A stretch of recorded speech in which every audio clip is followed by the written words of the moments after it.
교회 역사상 가장 중요한 일이 벌어졌습니다. 성령님이 이 땅에 임하신 것이죠. 그 전까지는 간헐적으로 임하셨던 적이 있지만은 주님이 말씀하신 보혜사 성령님이 이 땅에 임하는 거, 성령으로 세례를 받는 것은 차원이 다른 문제입니다. 그리고 교회는 시작이 됩니다. 그런데 보세요. 예수님은 복음에 필요한 모든 것들을 다 하셨습니다. 그러니까 예수님이 하실 수 있는 범위 내에서 예수님은 다 하셨습니다. 그래서 십자가에 달리셨을 때에 다 이루었다라고 말씀하십니다. 그야말로 다 이루셨기 때문에. 그러니까 하나님이 예수님을, 독생자이신 예수님을 이 땅에 보낼 때 계획하셨던 것들, 그거 하나도 빠짐없이 다 이루셨다라는 거죠. 근데 그럼에도 불구하고 예수님은 제자들에게 복음 전파는 하지 말라고 말하십니다. 복음에 필요한 모든 것들은 다 하셨지만은 정작 제자들에게 성령으로 세례받기까지는 움직이지 말아라고 하시죠. 성령으로 세례받기 전까지 교회는 시작할 수 없었고 복음 전파도 할 수 없었습니다. 아무리 열정이 있고 지식이 있고 능력이 있다 할지라도 성령님이 제거된다면은 아무것도 아닙니다. 그리고 성령님이 임하신 날은 오순절 날이죠. 오순절. 구약 77절이 있지 않습니까? 6월절이 있고 첫 번째 맞이하는 안식일이 초실절입니다.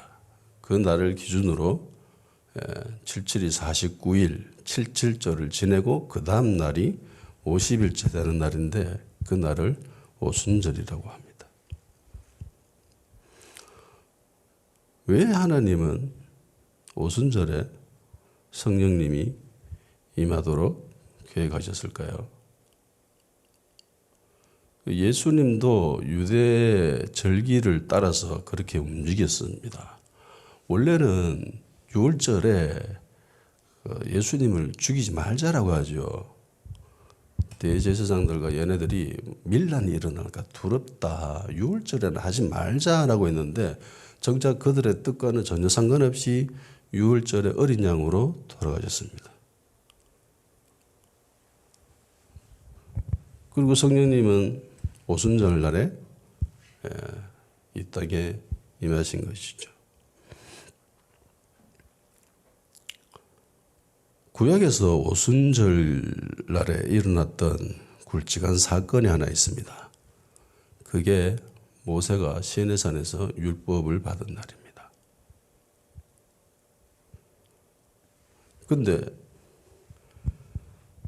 모세가 준비한 그 돌판에 하나님의 말씀, 율법을 새겼는데 그 돌이 실패하죠. 실패합니다. 이 율법으로 통해서 하나님의 백성들이 의롭게 살아가려고 그렇게 했었는데 실패하고 맙니다. 하나님이 실패하신 것이 아니라 이스라엘 백성들이 이거 감당을 못하는 거죠. 그리고 신약에 예수 그리스도의 보혈로 우리의 모든 죄를 정결케 하시고 하나님 자녀들을 심령에다가 성령님이 말씀을 새기십니다.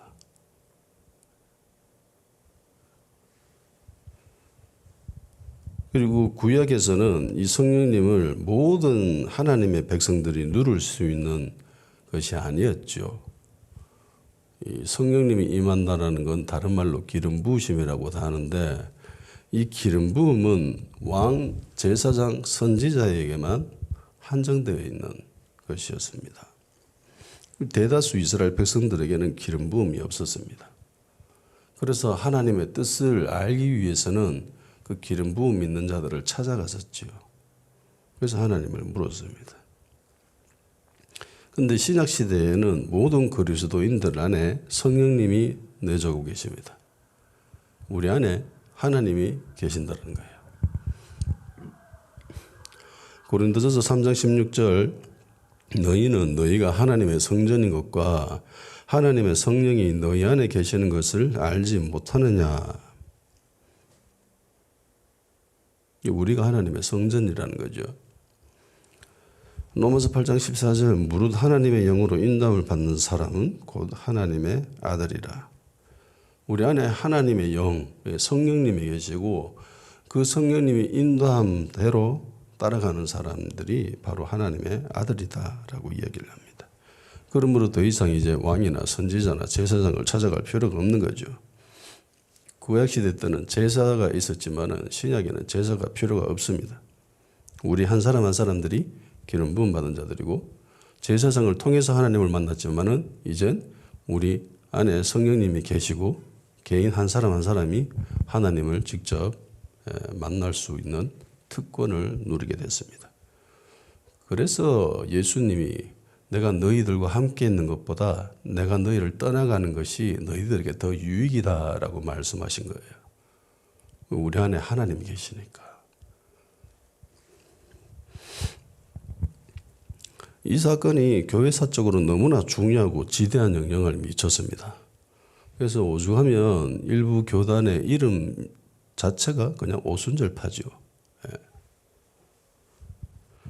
근데 안타깝게도 교회사를 연구해 보면은 이 성령님의 역사하심이 많은 부분 숨죽여 있었습니다. 성령으로 충만함 받아서 생활하는 것, 이것이 우리에게는 당연한 것처럼 여겨집니다. 기도 제목도 그렇게 내잖아요. 근데 일부 교단에서, 일부 교회에서는 아직도 이 부분 때문에 논쟁을 하고 있습니다. 성령으로 충만함 받는, 성령으로 세례받는 것에 대해서 부정적 시각, 적대적 시각을 가지고 있습니다. 불과 몇십 년 전만 해도 신학교에서는 성령 세례라는 것은 없다라고 했습니다. 그렇게 가르쳤어요. 신학생들한테.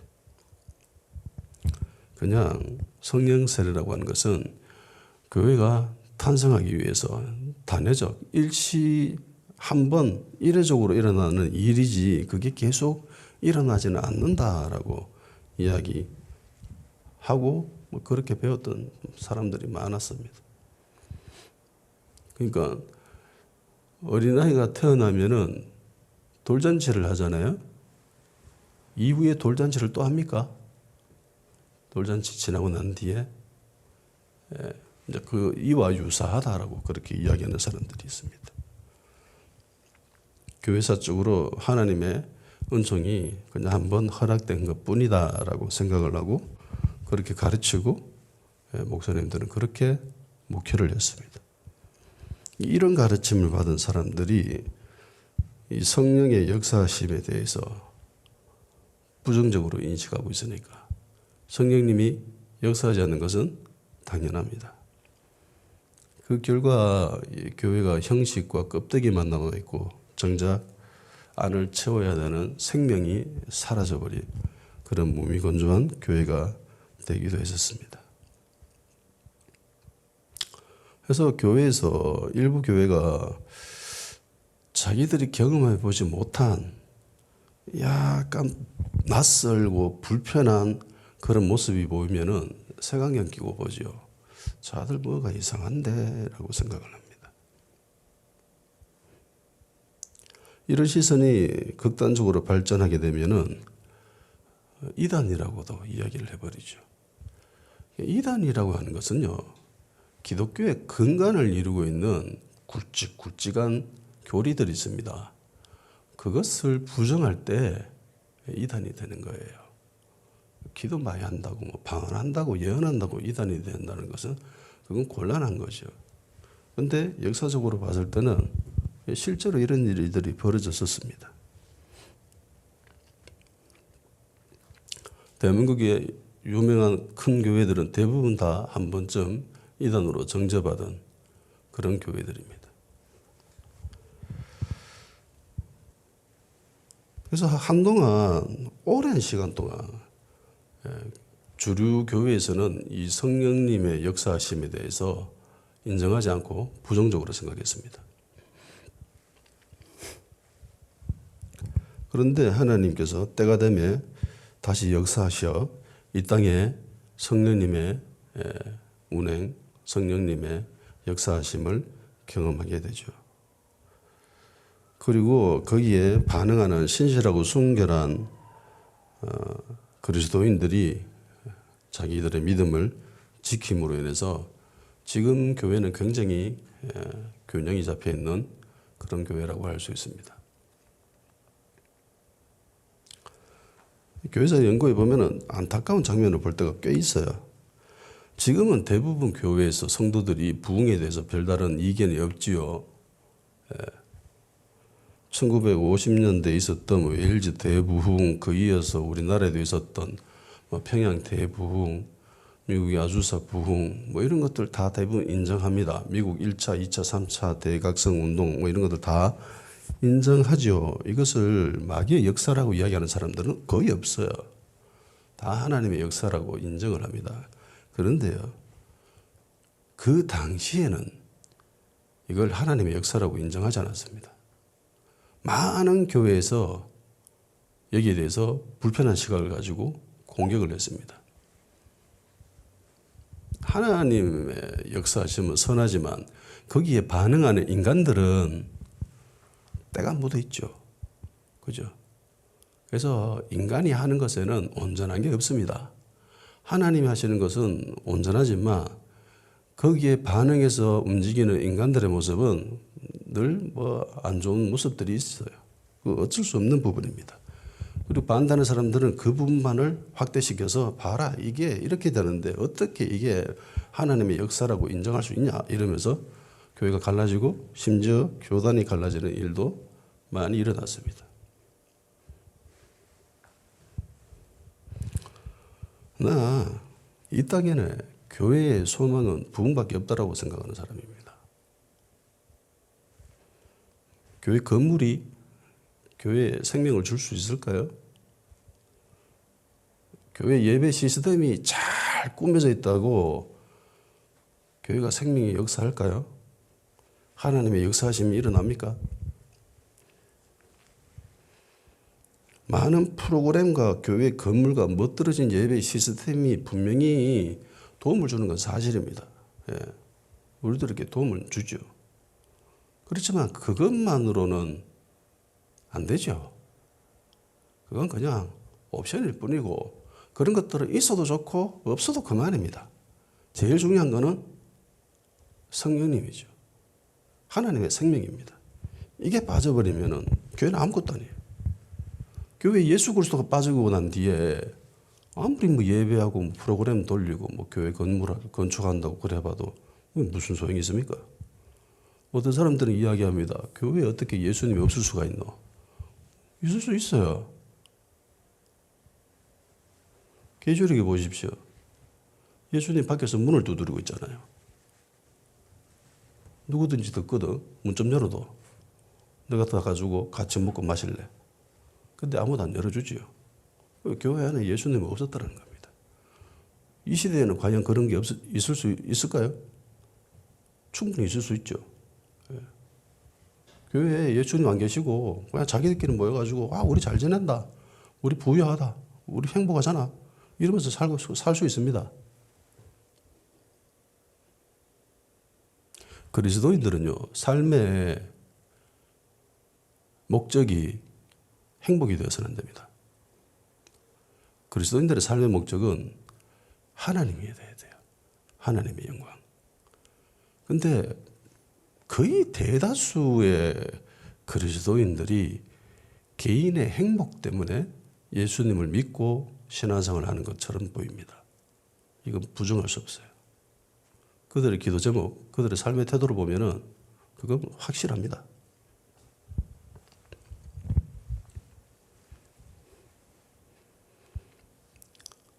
성령님이 이 땅에 임하셔가지고 내 심령에 하나님의 말씀을 새기고 그리고 내 개인의 욕심을 이루려기보다는 하나님의 거룩한 뜻에 동참하고 그렇게 부단히 노력을 기울이며 순종하는 그런 일들은 내 힘으로 안 돼요. 내 능력으로 안 됩니다. 오직 성령으로만 가능합니다. 성령으로 세례받는 일이 오순절날에 일어났습니다. 보통 대부분의 사람들은 이 성령 세례가 일어난 이 공간을 마가의 다락방이다라고 이야기를 합니다. 근데요, 성경에는 마가의 다락방이다라고 기록한 적이 없습니다. 물론 1장 13절에 다락방이다라고 표현을 했지만 근데 2장에 나오는 여기가 다락방인 것은 아니죠. 예. 그럼 어떤 사람들은 이 공간이 성전 부속 건물이다라고 이야기하는 사람들도 있습니다. 그러니까 성전 부속 건물은 엄밀히 말해서 성전이 아니기 때문에 그냥 집이라고 기록할 수 있었다는 거죠. 뭐 다락방이라는 말도 그리고 성전 부속 건물이라는 말도 어느 정도는 일리가 있는 말입니다. 그런데 제가 이 이야기를 꺼내는 이유는 성경을 읽고 해석할 때에 기준을 가져야 된다는 거예요. 이걸 단정해서는 안 됩니다. 그냥 여기 그냥 집이라고 되어 있잖아요. 그러니까 그냥 집인 거예요. 마가의 다락방이 안 될 수 있는 이유 중에 하나는 여기에 성령님이 임했을 때에 예루살렘에 왔던 수많은 사람들이 그 장면을 경험하고 목격을 합니다. 그죠? 근데 마가의 다락방에 뭐가 있다고? 예. 예루살렘에 오순절날 사람들이 오는 이유는 성전 때문이죠. 그래서 이게 뭐 성전 부속 건물이다. 아니다. 마가의 다락방이다. 뭐 둘 다 어느 정도 일리는 있지만은 기준은 성경이 가는 데까지만 가면 된다는 겁니다. 성경 여기를 마가의 다락방이다라고 기록하고 있지 않기 때문에 그냥 여기 그냥 집인 거예요. 예수님이 사랑하는 제자 많은 사람들이 요한이라고 하는데 뭐 요한일 수도 있죠. 예. 근거적으로 봤을 때 문맥으로 봤을 때 충분히 요한일 겁니다. 그런데 성경은 요한이다라고 하지 않고 그냥 예수님의 사랑하는 제자입니다. 그러니까 성경을 읽고 해석할 때 이 사람은 요한이 아니라 예수님의 사랑하는 제자이구나. 요한으로 봐도 되지만 큰 무리는 없지만 성경이 그렇게 기록하고 있으면은 그 성경이 기록한 것을 그냥 받아들이는 거예요. 아멘. 이 작업을 잘 못하게 되면은 이상한 쪽으로 가게 되는 거예요. 자기는 마음대로 막 해석하게 되고.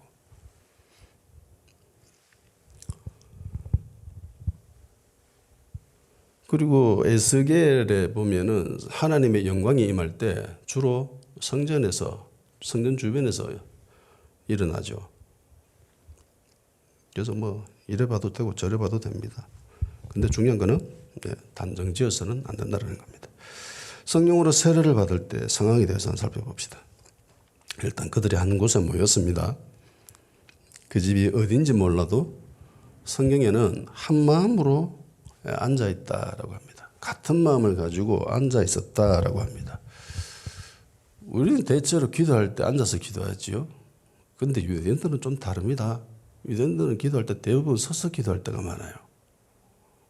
그래서 이거를 무조건 기도했다라고 보기에도 약간 무리가 있습니다.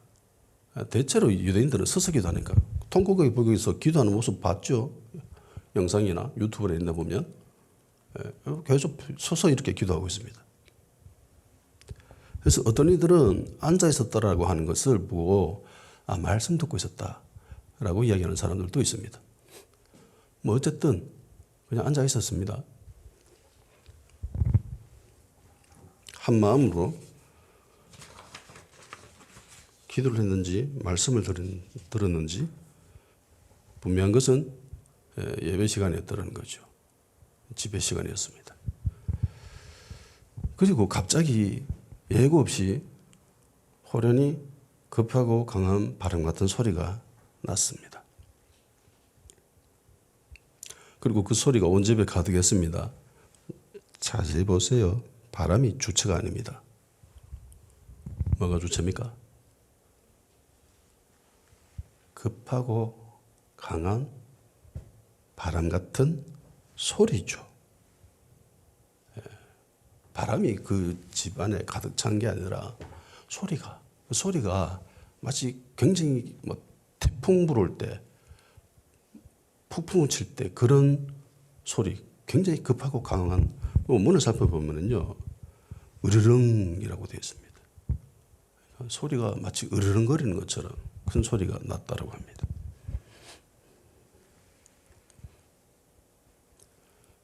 흔히 소리를 실체가 없다라고 이야기를 하는데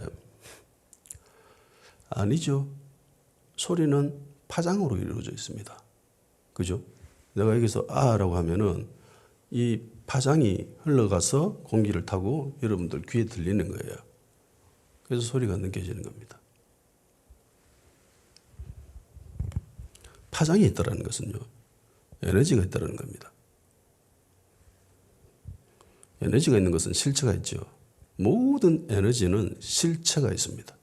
실체가 없는 게 에너지가 될 수가 없지요. 원자력은 우리 눈에 안 보입니다. 방사선. 우리 눈 안 보이죠. 냄새도 없습니다. 보이지도 않고 냄새도 없고 만질 수도 없습니다. 그런데 방사선이 실제합니까? 실제하지 않아요? 실제하죠. 잘못 방사선 농도가 높은데 괜히 갔다가 죽을 수 있습니다. 그러니까 이 강하고 급한 바람 같은 소리, 으르렁거리는 이 바람 같은 소리, 이거는 복음의 능력을 상징합니다. 힘이죠. 복음이라는 말 자체가 복된 소리잖아요. 소리. 그리고 두 번째 나타나는 현상이 불의 혀처럼 갈라지는 것들이 그들에게 보였다고 합니다. 각 사람 머리 위에 불 하나씩 떠가 있는 거예요. 이걸 봤대요. 직접 눈으로 봤답니다. 근데 생김새가 특이하죠. 뭐처럼 생겼습니까? 혀처럼. 불이 혀처럼 생겼대요. 불 역시 에너지를 가지고 있죠. 불은 이 땅에 존재하는 에너지 중에 가장 강력한 에너지 중에 하나입니다. 지구상에 있는 대부분 에너지의 근원이 태양으로부터 나오죠. 빛이 있고요. 따뜻하게 해주고요. 그리고 불이 붙었을 때는 모든 것을 태워버립니다. 그래서 이런 불의 속성들이 그대로 신학적인 의미를 가지고 있죠. 이사야 보면은 누가 나를 위하여 갈고 오라고 했을 때 손을 번쩍 들지요. 제가 가겠습니다. 그러면서 하나님께서 서랍 중에 하나가 젓가락으로 제단에 있는 숯을 떼가지고 입에다가 댑니다. 그리고 네 죄가 사해졌다라고 이야기합니다. 불은 우리를 정결케 하기도 하고요. 심판을 나타내기도 합니다. 빛된 삶을 상징하기도 합니다. 일단 성령으로 충만해진다라고 했을 때에 대부분 그리스도인들이 가지고 있는 인식 중에 하나는 내 안에 있는 것들이 다 불살라질 거다라는 그런 기대감을 가지고 있죠. 내 안에 잘못된 생각, 습관 그런 것들이 성령으로 충만해지면 어느 정도는 제거가 될 수 있을 거야라는 그런 기대감을 가지고 있습니다. 내 노력으로 아무래도 안 나는데 이거는 도저히 내가 넘어가지 못할 한계, 벽, 산이다라고 했는데 성령으로 충만해지는 순간 그게 그냥 가볍게 뛰어넘을 수 있는 그런 장애가 되는 거죠. 별거 아니네라고 생각을 하는 거죠. 마치 제가 지금 밤에 설사를 지금 한 20분 정도 했거든요. 지금 정신이 없어요. 도저히 찬양을 못 부를 것 같아. 근데 그건 내 생각이고 약할 때 강함 되시는 하나님이십니다. 그죠? 에이 모르겠다 하나님 하시겠지라고 하면은 하나님 하십니다. 예.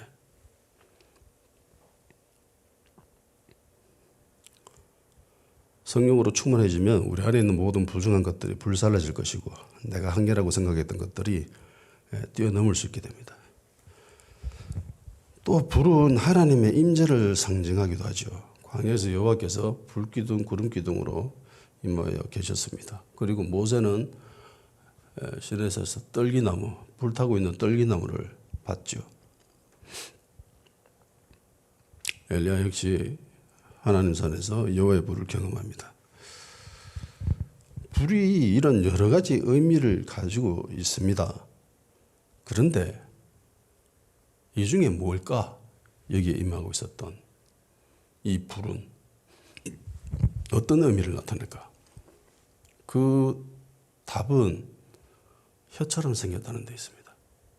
불이 혀처럼 생겼대요. 말이죠. 말입니다. 입술의 권세, 복음의 능력, 말의 힘, 소리의 강함 이런 것들을 보여줍니다. 불처럼 생긴 것을 느꼈다는 것이 아니죠. 직접 봤습니다. 눈으로. 각 사람 머리에 떠 있는 것을. 그리고 마지막으로 다른 언어로 말하기를 시작했습니다. 이 부분에 대해서 나중에 소개할 거지만 방언에는 두 가지 종류가 있습니다. 여기에 나오는 이 방언은 실제로 다른 민족이 사용하고 있었던 언어들이죠. 넘겨보면 2장 8절에서 11절 보면 이렇게 이야기합니다. 우리가 우리 각 사람이 난고 방언으로 듣게 되는 것이 어찌 됨이냐. 우리는 바데인가 메데인가 엘람인가 또 메소포타미아 유대와 갑바도기아 본도와 아시아 부르길라와 밤빌리아 애국과 및 구레네 가까운 리비아 여러 지방에 사는 사람들과 로마로부터 온 나그네 곧 유대인가 유대교에 들어오는 사람들과 그레데인가 아라비아인들이라. 우리가 다 우리의 각 언어로 하나님의 큰 일을 말함을 듣는도다 하고, 예루살렘에 모여있던 사람들, 디아스포라되어 있던 수많은 각양각지에 있었던 사람들이 모여들었습니다. 그리고 제자들이 다른 언어로 말하는데 유대인들은 그 말의 뜻은 못 알아듣죠. 알아들을 수가 없습니다. 그런데 마침 해외에서 왔던 다른 언어를 사용하고 있었던 사람들이 보고 이 사람 내가 쓰는 언어를 쓰네? 라고 이야기를 한 거죠.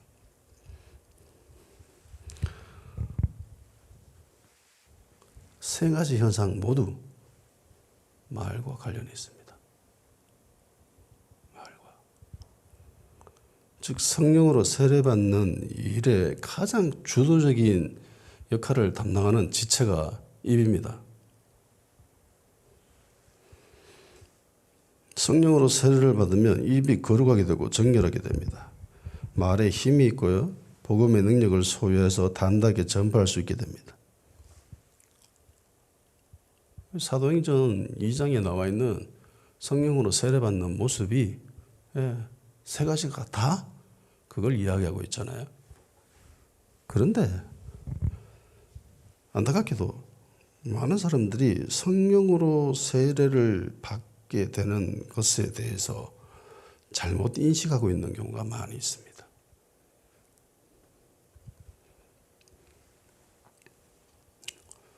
그러니까 가장 큰 착각이 소위 우리 흔히 이야기하는 기름 부으심과 성령 충만, 이거를 구분하지 못하는 데서 나오는 실수입니다.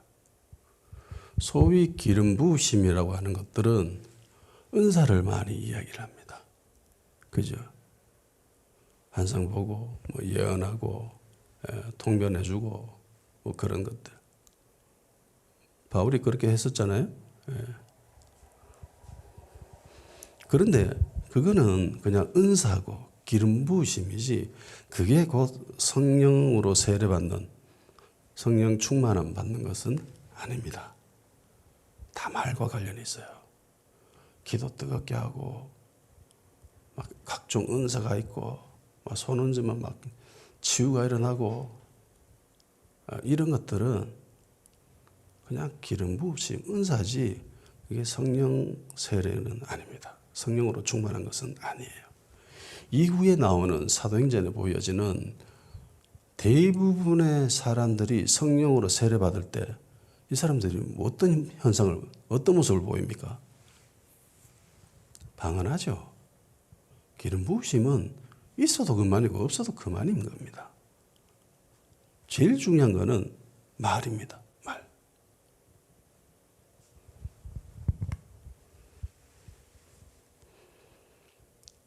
이 부분에 대해서 잘 분별하지 못하기 때문에 사람들이 기름 부으심 있는 목사님, 은사 있는 목사님을 믿음이 좋다, 신앙이 좋다라고 착각합니다. 많은 교회들이 이런 모습을 보이고 또 성도들에게 이렇게 조장하고 성도들은 거기에 속습니다. 그게 아니에요. 성령으로 세례받는 것은 은사가 아닙니다. 기름 부음이 아니에요. 기름 부음 받은 자가 얼마든지 타락할 수 있습니다. 그렇죠? 이스라엘 초대왕이었던 사울도 한때는 기름 부음이 대단했습니다. 막 저기에서 계속 예언하면서 그렇게 내려왔었잖아요. 선지자 무리들과. 그런데 어떻게 돼요?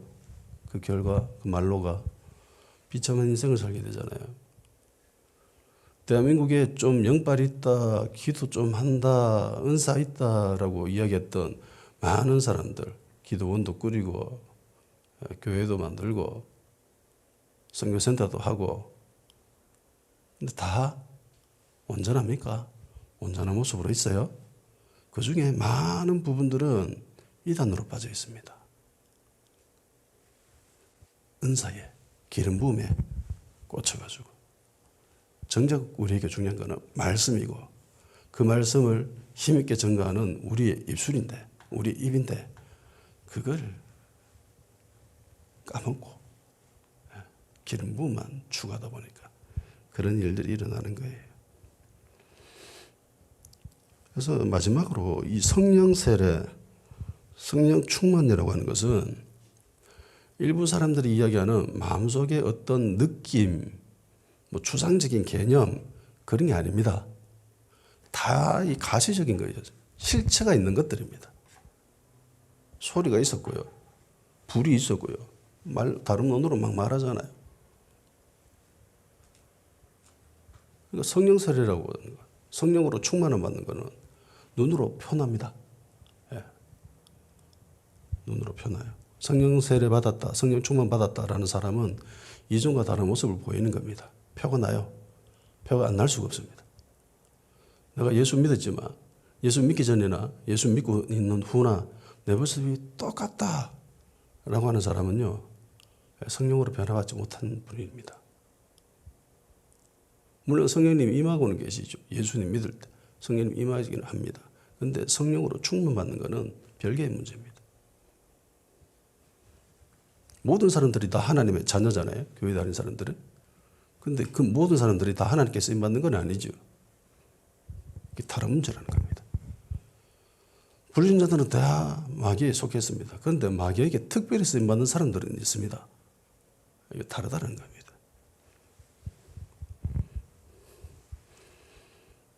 우리는 도교나 유교, 불교 영향권에 있어서 이런 고상한 모습, 가부좌 털고 앉아서 그렇게 도 닦는 모습을 성령 세례라는 이미지와 좀 결부시키려는 그런 모습도 있는 것 같은데 이게 아니에요.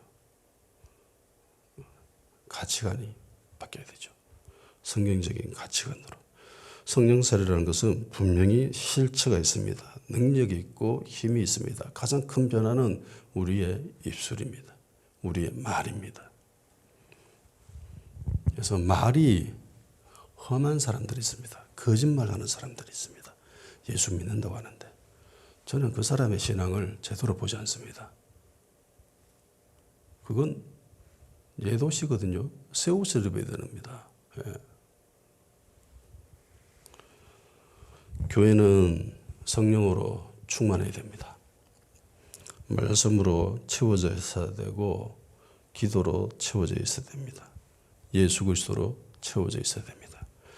에베소서 1장 23절 교회는 그의 몸이니 만물 안에서 만물을 충만케 하시는 이의 충만함이 있느라.